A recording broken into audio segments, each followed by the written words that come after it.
అని చాలామంది అడుగుతుంటారు, ఏమయ్యా నువ్వు క్రైస్తవుడివే ఎందుకయ్యో? నా ఇష్టం అది.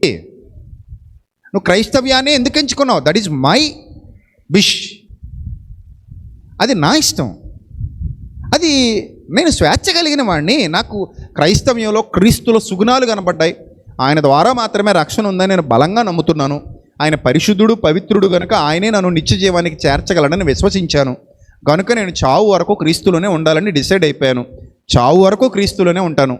క్రీస్తు కోసమే బ్రతుకుతాను. క్రీస్తునందే నిద్రిస్తాను. క్రీస్తునందే నేను మృతి పొందుతాను. క్రీస్తులోనే నేను సమాధి చేయబడతాను. ఇది నా అంతిమ విశ్వాసం. అది మారదు నా వరకు.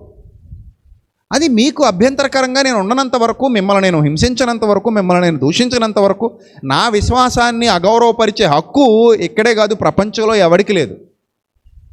అలాగే నేను ఇతరుల విశ్వాసాలను అగౌరవపరచను, ఇతరుల విశ్వాసాలను కించపరచను, ఇతరుల విశ్వాసాల గురించి తక్కువ చేసి మాట్లాడను. అది నా పని కాదు.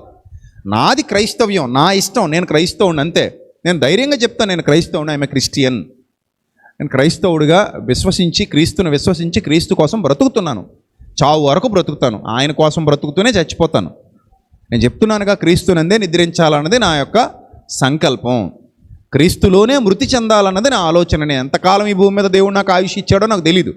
బ్రతికినంతకాలం నేను క్రీస్తులోనే బ్రతుకుతాను. క్రీస్తు కోసమే చనిపోతాను.